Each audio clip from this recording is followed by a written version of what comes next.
Okay, so here's the deal. I actually did go ahead and drive the Auto Moto about 4 miles at about 40 miles an hour to heat up the differential, and we're going to go ahead and take this oil out and replace it with new gear oil. I actually didn't find anything in the service manual saying when to replace this oil, but on the sticker on the actual differential on the Auto Moto, it says to replace the oil at 300 miles, which I did at 500, which I think is fine, you guys.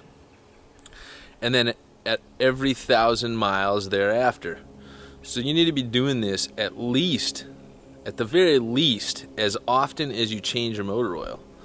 And maybe even more often from what they're saying. And you know, this is, in this machine, I wouldn't go 3,000 miles with changing the motor oil. I would change the oil every 1,500 to 2,000 miles. Okay, so first I'm going to show you the bolts that we're going to be taking out.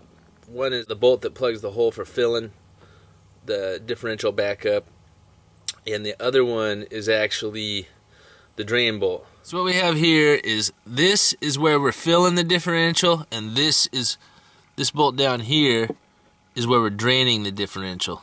Okay, this one for the drain, I'm going to use my impact wrench to remove it, but I'm not going to tighten it with the impact wrench. I'm going to go ahead and start with removing the filler plug, and the reason I'm doing that is because it'll allow some air to get in the differential. It's a 10 millimeter. Okay, so that is a 1/2 inch for the drain plug. Alright, and that's it. I'm gonna go ahead and put this in place. My oil pan there, and take this plug back out all the way and let her drain. Now this process is going to take a while. Okay, so we've drained it. I've put the plug back in the bottom of the differential and I'm ready to put the oil in, but I want to take a quick second to talk about the gear oil, and I want to show you this sticker that's actually on the differential. Now a lot of us, like, oh, we go around, we remove all these stickers. I have a tendency to keep them on for a while until I get to know the vehicle. So let's go ahead and take a look at what's on the back of this differential here. I want to show it to you because it's going to be an important part of our conversation. And as you can see, the sticker says, gear oil. Please change your gear oil after the first 300 miles and each 1,000 miles thereafter. Use only type GL3 gear oil. And that's what I wanted to talk about, was that GL3. I've had some general questions about lubrication and stuff like that on this vehicle. Apparently they are eliminating some of the testings for these types of gear oil. Basically they're eliminating part of the test for everything except for GL5 and GL6. And some of that has to do with the fact that we're probably not going to have any newer vehicles very often that are using much less than a GL5 or a GL6 rating as far as gear oil that's needed in like high-speed torque and high horsepower situations. The thing is, though, is that they're not going to eliminate the current ratings that exist, which is actually GL1, 2, 3, 4, 5, and 6. Existing oils that have performance ratings on them, like the GL3, they're going to continue to produce those oils. They don't necessarily need to keep testing them every time they make this stuff. You know, they know the formula. If the formula is put together right, then it's going to be a GL3. And the issue with this is this, and this was told me by a mechanic. The higher numbered GLs have a higher solvent capability. Like having a high solvent value of gear oil's purpose of it is to help maintain the cleanliness of the parts in there, and to help ensure that under high heat and high stress situations that you're not like getting buildup. That being said, the problem that comes with oil that has a high solvency is that it's not necessarily compatible with like volcanic rubber, for example. And so when you're given a specific rating for a a gearbox, you really want to stick with that GL rating so you don't deteriorate some of those, like rubber or you know, there are some other compounds, but you know, mostly volcanic rubbers and petroleum-based rubbers, I think, are what we're talking about here. Don't quote me on that, I'm not 100% sure. But it was made clear to me by a mechanic that that's what happens, is that these, if you go higher than the GL number, you're taking a big risk in breaking down seals or other things that are basically keeping that oil in place.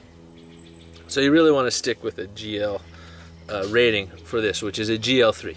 Now the other thing is the owner's manual says to use an 85W 140 gear oil, which I could not find. Like, I just couldn't find it. Okay, so I called the Scooter Gallery in Seattle, which no longer exists, and I talked to Alex there, who's been working on scooters for something like 25 or 30 years, and he told me that he's using an SAE 80W 8590, which is equivalent to an 85 140, and he said it actually performs a little bit better. So, you know, that's what we're looking at there, is this you know, premium gear oil. And again, you know, forget Napa, I'm not endorsing any products. You want to go out and find whatever gear oil you can find that's an 80W 85W 90, or if you can find 85W 140, use that. But Alex, longtime scooter mechanic, said that this has a far superior performance to the 85 140. And you want to turn it around and you want to look at the back, and right here on the back you can see that this is a GL3, GL4, GL5. Okay, the most important number on here is this GL3.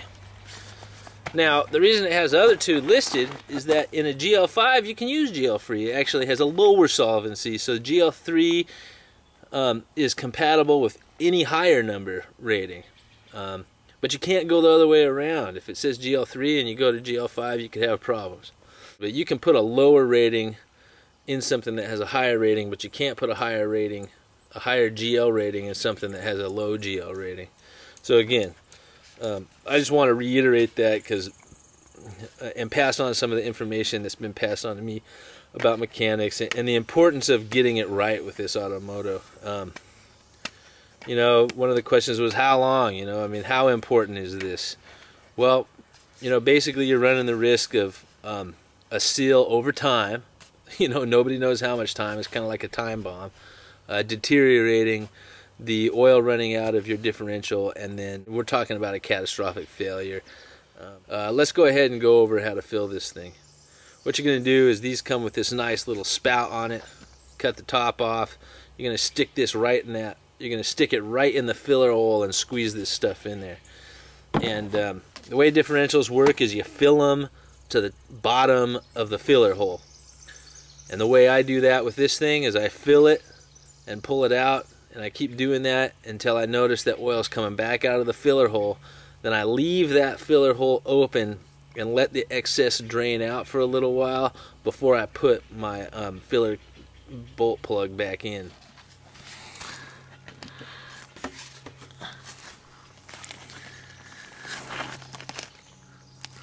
Now, in a bottle this size, which is a 32 fluid ounce bottle, it takes about half of the oil to fill it. You can see that little bit of oil coming out of there. Now what I'm going to do is I'm going to let that run out of there